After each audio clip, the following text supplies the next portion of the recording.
We are going to study about development of oral cavity, tongue and tooth. Okay, so already I have studied about the development of face in the previous class, so we'll move further to study the development of oral cavity, tooth and tongue. So the development of oral cavity consists of two parts. One is primitive oral cavity, another one is definitive oral cavity. Primitive oral cavity develops from ectodermal stomatodeum, whereas the definitive oral cavity develops from cephalic part of endodermal foregut. So in this picture you can see that the primitive oral cavity is here, which is developing from ectodermal stomatodeum, whereas the definitive oral cavity is developing from the cephalic part of the endodermal foregut. At first, these two parts are separated from each other by a buccopharyngeal membrane. Later, this buccopharyngeal membrane ruptures to form a continuous canal. Okay, so here you can see that there is a ruptured buccopharyngeal membrane, and this rupture of buccopharyngeal membrane occurs during third week of intrauterine life. So once this buccopharyngeal membrane ruptures, the line of junction between ectodermal and endodermal parts cannot be defined. So here you cannot define where is the ectodermal and where is the endodermal ending once it ruptures, once the buccopharyngeal membrane ruptures. So the whole of adult oral cavity is derived from ectodermal stomatodeum. So the whole of the oral cavity is derived from the ectodermal stomatodeum except for the floor of the mouth, which is derived from cephalic part of endodermal foregut. So the floor of the mouth and certain other parts are derived from cephalic part of endodermal foregut. So thus epithelium lining of the cheeks, inside the cheeks, the lips, the gums and hard palate, they are ectodermal in origin. So in this picture you can see the lips, the lining of the lips, the cheeks, okay, and the hard palate is from ectoderm, whereas the epithelial lining of the tongue, okay, which is developing the floor of the oral cavity, the floor of the mouth, the most of the soft palate, palatoglossal and palatopharyngeal folds are endodermal in origin. So here the tongue, okay, the soft palate, okay, so they are all developed from endodermal foregut, endoderm. So in the previous class we already studied about the development of the face, which so these terms are you are familiar with. So here you can see that the fusion of this is the upper one is the maxillary process, this one is the mandibular process. So the maxillary process and mandibular process, here they are fusing here to form the cheek, and here the fusion of the mandibular process from both the sides occurring in the midline. So this is just from the previous class, already I have studied this. So in the region of the mouth, the two mandibular processes, okay, when they fuse, they form the following structures. This is a superior view of the oral cavity. So here you can see the tongue developing. So this mandibular process forms the following three structures in the region of the floor of the mouth. The first one is the lower lip and the adjoining part of the cheek, and next is the alveolar process, means which is going to form the gums, the lower gums, and in the gums there are tooth buds are forming, which later erupts and form the teeth, and third one is the tongue. So all of these are derived from the mandibular process. Next is the differentiation of the floor of the mouth into tongue, alveolar processes and lips. So here you can see the coronal section of the developing the oral cavity. So here the down is the mandibular process. So the developing tongue is in the floor of the mouth. So it gets differentiated from the adjacent part, that is the gums, by forming a sulcus called as lingiogingival sulcus. If you just divide the term here. Linguo means tongue, gingival means gum. So in between the tongue and the gum, there is going to be formation of the linguogingival sulcus, which separates the tongue from the gums. So you can make out here the gums are separated from the tongue during the development.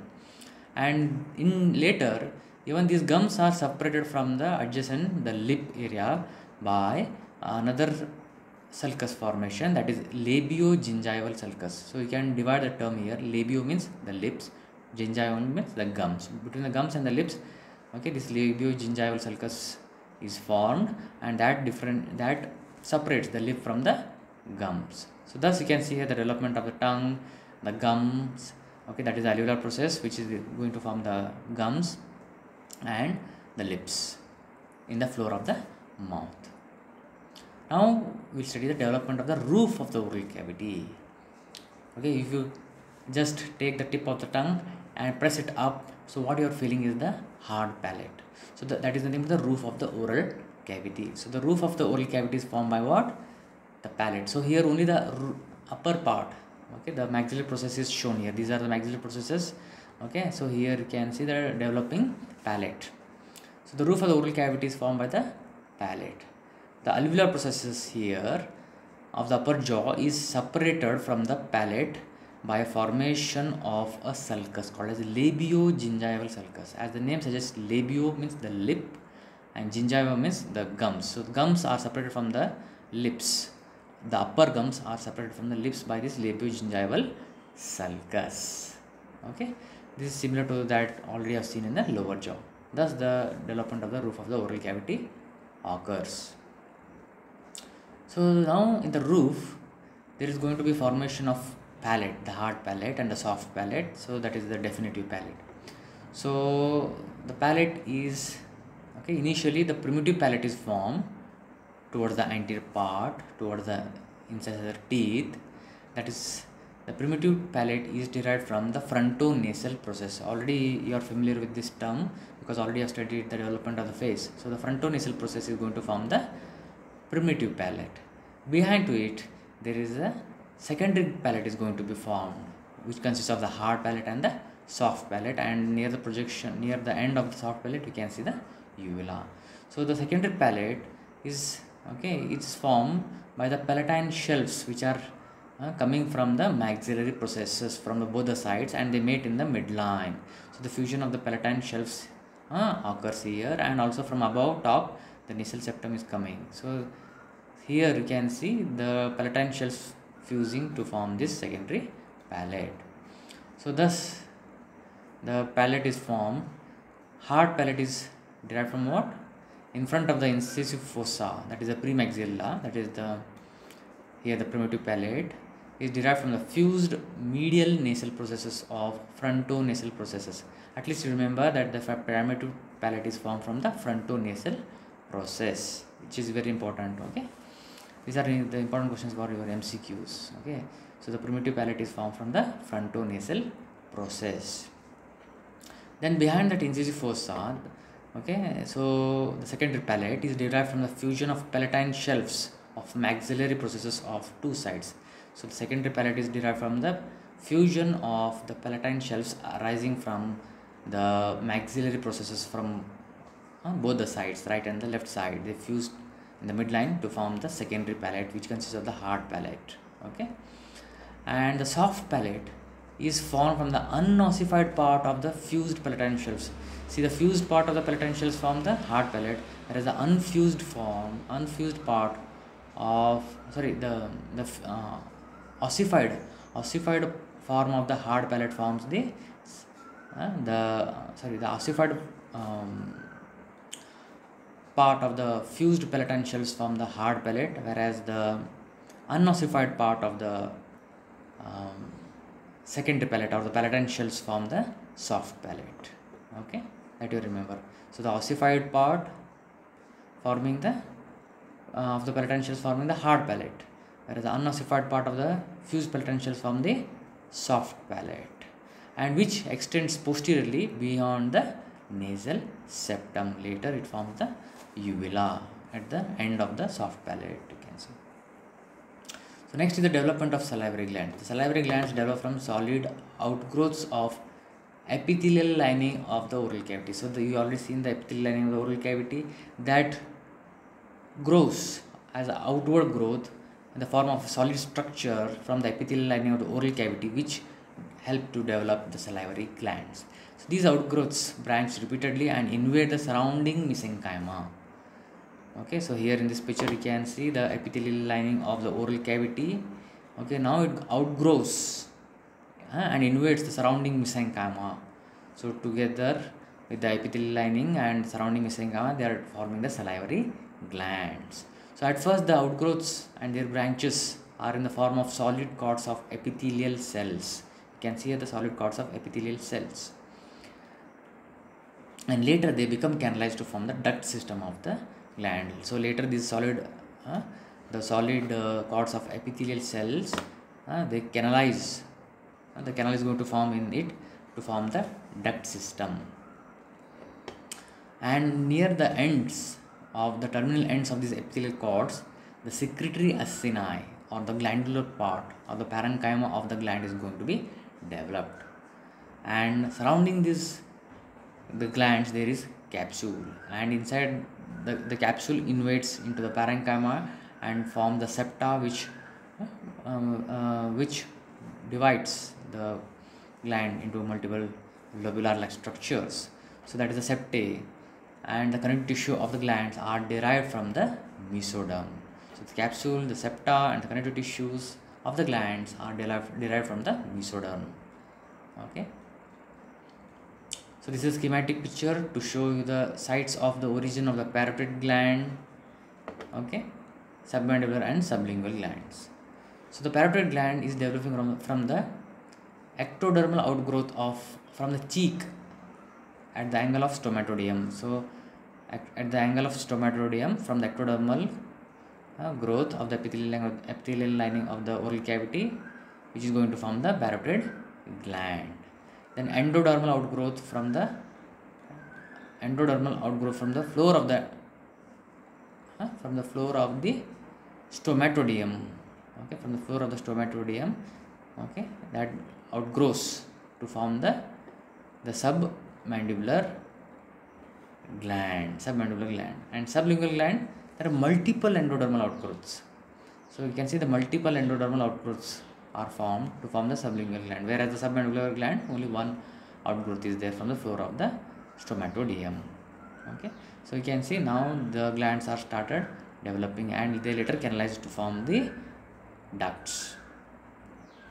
So parotid gland develops around 5th week, submandibular gland develops around 6th week, sublingual gland develops around 8th week. So with that we have finished with the development of the glandular part and the oral cavity. So now we will study the development of tongue. So tongue is divided into two parts, anterior 2/3 part and posterior 1/3 part. Anterior 2/3 part is called as oral part, whereas the posterior 1/3 part is called as pharyngeal part. So the oral part, here you can see the development of pharyngeal arches. In this picture you can see the development of pharyngeal arches. We can see first arch, second arch, third, fourth and fifth arch disappears and the sixth arch is present here. Fifth one is disappeared during the development. So the oral part or the anterior 2/3 part of the tongue is developing from the three sources, three swellings you can say. So these three swellings are derived from the first pharyngeal arch. First pharyngeal arch is going to form the three swellings, and these three swellings are namely the two lateral lingual swellings and one the median side, that is called as tuberculum impar. So the first arch give rise to three swellings, that is the two lateral lingual swellings and one in the midline, the median line. You can see the tubercular impar. So these are the three swellings which are giving rise to the anterior 2/3 part of the tongue. Whereas the posterior 2/3 part, the posterior 1/3 part of the tongue is derived from second, third and fourth pharyngeal arch. So there is going to be a formation of a hypobranchial eminence, which gives rise to the posterior 1/3 part of the tongue. So that is nothing but the pharyngeal part. And this hypobrachial eminence is further divided into two parts, the cranial part and the caudal part. The cranial part of the hypobrachial eminence is derived from the second and the third arch, whereas the caudal part of the hypobrachial eminence is derived from the fourth pharyngeal arch. So thus the posterior one-third part of the tongue is developed from the cranial and the caudal parts of the hypobrachial eminence. Cranial part of the hypobrachial eminence is developed from second and the third arch, whereas the caudal part of the hypobrachial eminence is developed from the fourth pharyngeal arch. So this is a schematic diagram to show the development of various parts of the tongue from the different sources. So once again you can see here the three swellings which are going to form the anterior two-third part of the tongue. What are those?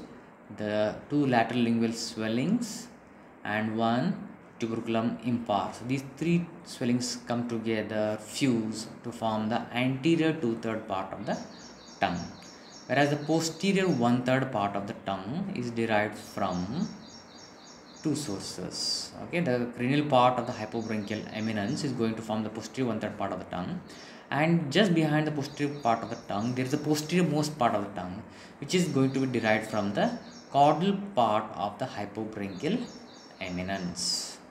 Caudal part of the hypobrachial eminence is going to form the posterior most part of the tongue. So thus you can see that anterior to that part of the tongue is derived from the first pharyngeal arch, whereas the posterior one-third part in that it is derived from the hypobrachial eminence. Okay, that is from the third and the fourth arches. Okay.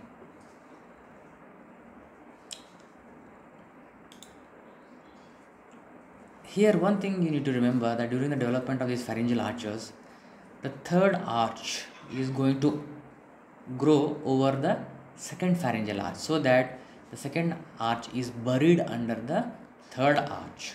It has got a clinical significance because the nerve supply to the anterior to third part is from the nerves of the first and the second arch from the and the nerve supply to the sensory nerve supply to the tongue, the posterior one-third part is from the developing from the nerve of the third pharyngeal arch. Okay, we'll study that later.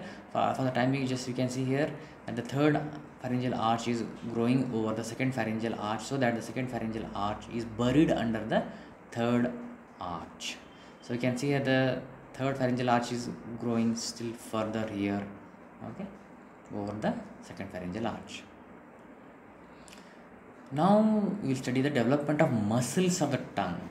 The muscles of the tongue are developed from occipital myotomes. Occipital myotomes. Okay, those are from the somates. Okay. Occipital myotomes are going to form the muscles of the tongue. So here we will study the correlation of the nerve supply to the tongue along with the development. So the mucous membrane of the taste buds of the anterior two-third part of the tongue, okay, which is developing from where? The endodermal lining of first and second arch. Anterior two-third part, I told you, no, it is from the first and the second arch. Okay, so the nerve of the first arch is the lingual nerve. Lingual nerve is a branch of mandibular nerve, and coda tympani nerve is a branch of facial nerve. It is nothing but the nerve of the second arch. So thus the lingual nerve will supply the general sensory. The general sensation from the anterior to the part of the tongue are carried by the lingual nerve, whereas the special sensations from the anterior to the part of the tongue are carried by the coda tympani nerve. So what do you mean by general sensation? General sensation like the pressure, temperature, the touch, they are general sensations. Special sensation means the different kinds of the taste what you are tasting, like sweet, sour, salty, bitter.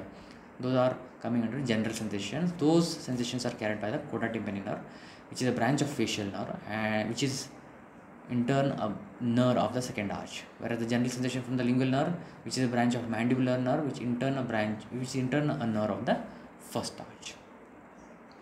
The mucous membranes of the taste buds of the posterior one-third part of the tongue, including circumvallate papillae, which are developing from the endodermal lining of the third arch. and it is going to be supplied by glossopharyngeal nerve, which is nothing but the nerve of the third arch. The mucous membrane of the taste buds of the posterior most part of the tongue is developing from the endodermal lining of the fourth arch, and the nerve of the fourth arch is superior laryngeal nerve. And already I said in the previous slide that the muscles of the tongue are developed from occipital myotomes, and that is going to be supplied by the nerve, that is the hypoglossal nerve. That is the nerve of the occipital myotomes. The hypoglossal nerve is going to supply the muscles of the tongue, the motor supply to the tongue. So thus the separation of the tongue occurs from the floor of the mouth by the formation of the lingiogingival sulcus, that is between the lingio means the tongue and gingiva means the gums, which are developing from the mandibular process. So the tongue is separated now from the developing the gums by the formation of a sulcus called as lingiogingival sulcus in the floor of the oral cavity, floor of the mouth. Now applied anatomy, clinical correlation related to the tongue. There are few entities you need to remember. Aglossia, as the name suggests, A is a prefix word. A means absence. Glossia, gloss, anything refers with the term gloss. It is referring to the tongue. Aglossia, absence of tongue. It's a very rare entity. It occurs due to the complete agenesis of tongue, the primordial tongue, the definitive and the primitive oral cavity. No? So there is a agenesis of the tongue, primordia. So that leads to aglossia. It's a very, very rare entity. Hemiglossia. Hemi means half glossia, tongue. So half tongue. It occurs due to if one of the lingual swelling fails to develop. You know that the anterior third part of the tongue is developed from the two lateral lingual swellings and one tubercle impar. So if one of the lingual swelling is failing to develop, so that leads to half tongue, which is called as hemiglossia. Microglossia. Micro means small. So if the tongue is too small, that condition is called as microglossia. Opposite to that, macroglossia means if the tongue is too large, then it is called as macroglossia. Bifid tongue, as the name suggests, bifid means it has got two. The tongue is divided into two parts, like a split in the midline. So in this condition, the anterior portion of the tongue is split into two parts, like a snake. Snake tongue you have seen, it has got a bifid tongue. So it is caused by the failure to the fusion of the two lingual swellings. You know that the anterior part of the tongue is formed by the two lateral lingual swelling and the tuberculum impar. If these two lateral swellings they fail to unite in the midline, that leads to the two parts of the tongue, that is a split tongue, which is called as bifid tongue. The tongue of the snakes is always bifid. It's somewhat similar to that. It's also a rare entity. It is not that frequently seen. Not frequently seen. Another entity is tongue tie. As the name says, tie. So the tongue is tied to the floor of the mouth. It's also called as ankyloglossia. It occurs due to, you know that tongue is, it is attached here to the floor of the mouth. There is a frenulum in the midline. If that frenulum of the tongue extends from the tip of the tongue, so then the tongue cannot be protruded. The tongue cannot be protruded out. So it causes difficulty in speech. And the movements of the tongue are restricted.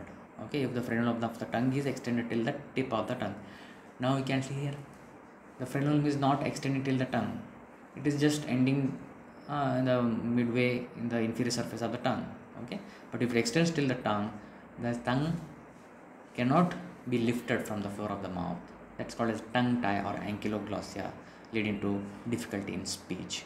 And the treatment for that is you have to release surgically. You have to release the frenulum of the tongue, so that the tongue will be freed from the oral cavity to a certain extent, so that the speech can be formed and there will be easy movements of the tongue. Next, we'll study the development of the teeth.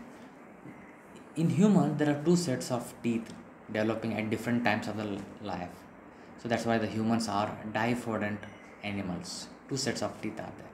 First set of teeth are called as deciduous teeth or primary dentition. It's a temporary. So after the birth, okay, as the age advances, okay, as the child grows, these deciduous teeth or the primary dentition it starts appearing. And once the child starts becoming getting into the adolescent stage and then adult, these the temporary teeth will fall off and the permanent teeth will start appearing, and that is called as secondary dentation, and these teeth are going to be permanent. Okay, so there are two sets of teeth. One, the initial phase, that is a deciduous teeth or the primary dentition, which is temporary. Second set of teeth is the permanent teeth, which start appearing once the primary dentition or the deciduous teeth start falling off. So the permanent teeth are that is as the name says permanent teeth, so they are going to be permanent. Once if these permanent teeth are broken and if they fall off, then in those fallen teeth, okay, in those areas the next teeth usually don't develop. So once the permanent teeth are developed, so you have to be careful. If the teeth are during any accident, if the teeth are fallen, then you have to use the artificial teeth later by silver filling, or nowadays there are recent techniques to develop a teeth in that lost socket. So the teeth develops from the ectodermal oral epithelium and underlying neural crest mesenchyma. So the teeth are developing from two sources: ectodermal oral epithelium and underlying neural crest mesenchyma. So the enamel of the tooth, which you know that it's the hardest part of the tooth, which is derived from the ectoderm, whereas the other tissues of the tooth like dentin, the pulp, cementum, periodontal ligaments are derived from neural crest mesenchyme, that is mesodermal neural crest mesenchyme. So we'll study now the stages in the development of tooth. Okay, so the first stage is the dental lamina stage. Here you can see the ectodermal oral epithelium. Okay, so the thickening of the ectoderm overlying the alveolar process. Alveolar process means the gums. So over the gums there is the ectoderm which thickens and it innervates down in toward the gum cavity into underlying mesenchyma, okay, to form what? The dental lamina. So now the dental lamina is formed from the invasion of the thickening of the ectodermal oral epithelium. So thus the dental lamina is formed. So that's why this stage is called as dental lamina stage. This is the first stage in the development of the tooth. Second stage is the bud stage. So now the proliferation of the dental lamina at around 10 centers of the spots occur in the alveolar socket or the alveolar process, okay, means in the gums, to form tooth buds, and these are also called the enamel organs. So these appear like a bud formation, so that's why this stage is called as bud stage. Second stage. Third stage is the cap stage. So the tooth bud or the enamel organ which you are seen here, okay, it is going to be invaginated from the mesenchyma from the below, and which forms the dental papilla. So the mesenchyma is going to form the dental papilla, which is going to invade the dental lamina or the enamel organ. So now the tooth bud appears like a cap shaped structure. So that's why this stage is called as cap stage. Then the fourth stage is bell stage. First stage is a bell stage because it looks like a bell. So here what happens is the histodifferentiation of ameloblast from the enamel organ and odontoblast from the pulp. So here you can see the enamel organ which differentiates into the cells called as ameloblasts, whereas the pulp is going to differentiate into the cells called as odontoblasts. So the developing tooth assumes a shape of a bell, so that's why the stage is called as bell stage. And here you can see there is another bud is going to form. This bud is for the permanent tooth. Right now what is forming is the deciduous teeth or the temporary teeth. Now even there is alternatively there is another bud is going to form, that is the bud of the permanent tooth. The fifth stage is apposition stage, where the formation of enamel and dentin matrix takes place. So from the enamel organ, already I've seen that the amyloblasts are forming in the previous stage. Now it's going to form the matrix for the enamel. So here you can see the enamel formation, and the odontoblasts, now here they are forming the dentin, the matrix for the dentin. So this is the apposition stage, and even can see now the outer layer of the enamel epithelium starts disappearing. Now after the tooth are developed through these 5 stages, now the tooth starts coming out of the gum. This is called as eruption of the tooth, means the appearance of the tooth start taking place in the child. So here you can see initially that is covered by the developing tooth is covered by the gingiva, the gums. Now because the teeth is forming, now it erupts. It comes out of the gingiva by rupturing the or breaking the gingiva or rupturing the gingiva. Now it comes out. This is called as eruption of the tooth. And as soon as the eruption of the tooth takes place, the dental cuticle, the covering over the enamel which was there, that disappears. So the dental cuticle disappears and the enamel gets exposed to the exterior, and interior you can see the dentin, the pulp of the canal, the pulp canal you can see, and which is surrounded by the cementum, periodontal membrane, which are all going to be developed from the mesenchyma, whereas the enamel is going to be developed from the ectoderm. That you have to remember. And the bud which you saw here, okay, now that bud is the bud for the permanent tooth. Now it is get lodged into the alveolar socket or into the gums. So like they are going to form the they develop later into the permanent teeth. Once these deciduous teeth or the temporary teeth fall off, these permanent teeth, the buds, okay, which are now growing into the permanent teeth, they will erupt out of the gums and they come out as the secondary teeth or the permanent teeth once the primary teeth or the temporary teeth fall off. So thus you can see the development of the 5 stages. Okay, so please remember these 5 stages. So when these teeth will erupt and when they shed, so the deciduous teeth or the temporary teeth, okay, the central incisors are erupt from 6 to 7 months, and their shedding time, or the child loses the central incisors at the age of around 6 to 7 years, the shedding time. Lateral incisors erupt from 8 to 9 months, shed off from 7 to 8 years. Canine teeth erupt from 16 to 19 months, and shedding time is 10 to 12 years. First molar teeth erupt from around 12 to 16 months, and shedding time is 9 to 11 years. Second molar teeth erupt from 20 to 24 months, means around 2 years, and the shedding time is 10 to 12 years. So that you can see here, by the age of around 12 years, all the primary tooth or the temporary tooth are going to be shedded, or means they won't be they are all fallen. Okay, so now after 12 years, what you will be having, the child will have the permanent teeth. So before the fall of all the temporary teeth, from the age of 7 to 8 years, the permanent teeth starts appearing. So the central incisors appear from 7 to 8 years, and lateral incisors 8 to 9 years. Canine incisor 10 to 12 years. First premolar 10 to 11 years. Second premolar 10 to 11 years. First molar 6 to 7 years. Second molar 12 years. So as soon as all the primary teeth or the deciduous teeth or the temporary teeth are shedded off, before the shedding off, even the permanent teeth starts getting exposed. Once these temporary teeth is falling, the permanent teeth will start appearing in those places. But one thing you have to remember, that the third molar will appear late, that is around 18 to 25 years. Some even call that third molar as a wisdom tooth. Okay, and in some people it may not erupt also.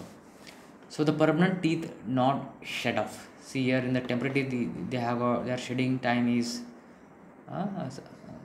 known, whereas the permanent teeth, they don't shed off, they don't fall.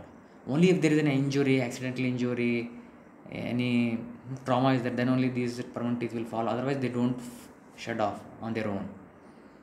Okay, once these permanent teeth are shed off, then the next teeth may not appear. So in that case you have to go for the artificial tooth implantation. Now we'll come to the clinical aspects of the applied anatomy related to the tongue. So there are congenital anomalies related to the tongue. First one is anodontia. A means absence. I remember the prefix word refers to the absence. Anodontia. Dontia is related to the tongue. Okay. So the complete absence of the tooth or the teeth is called as anodontia. This condition is where one or two teeth may be absent.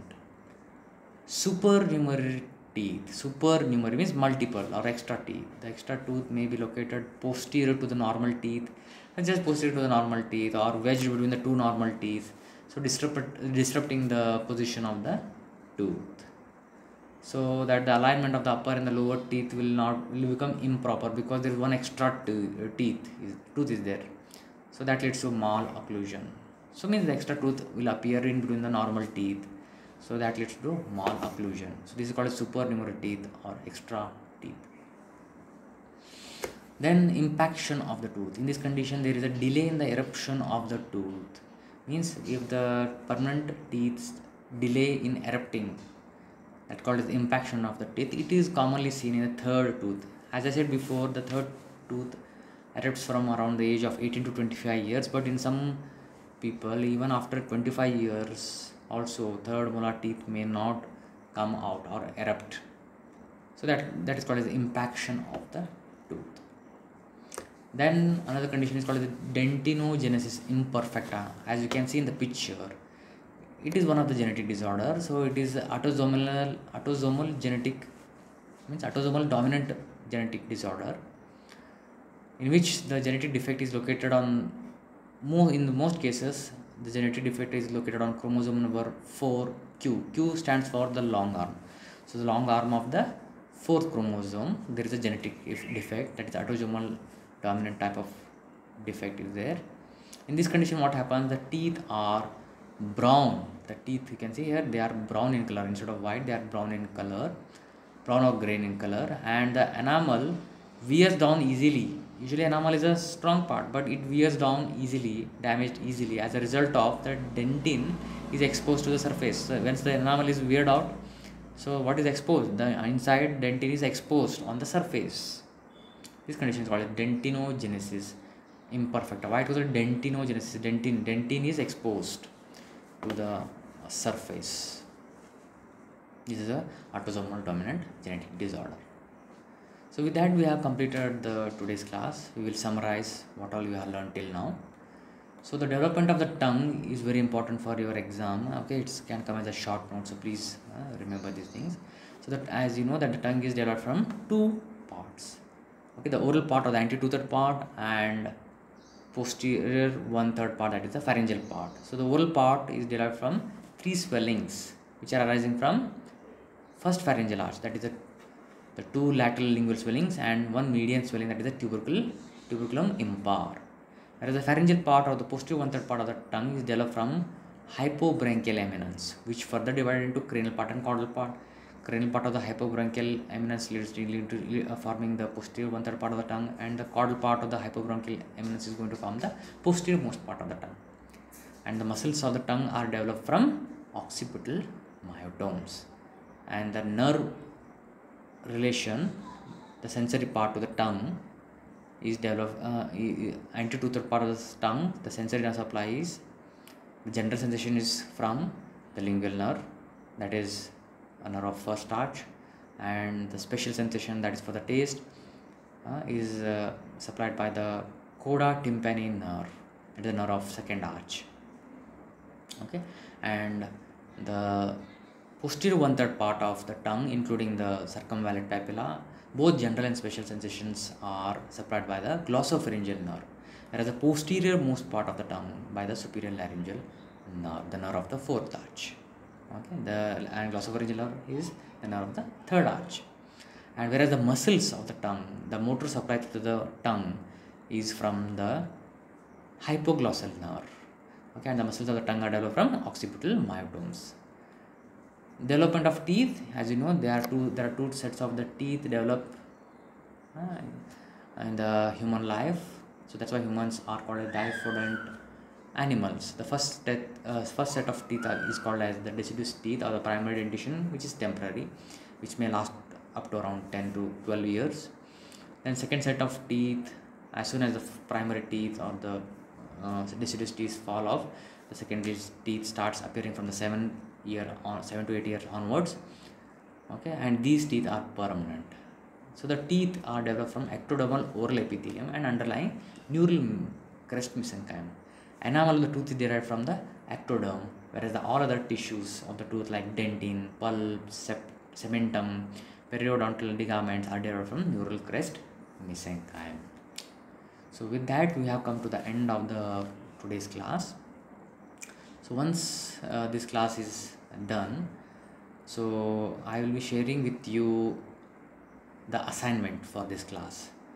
So I will share in the WhatsApp group. So what I am going to do is I will share the Google form.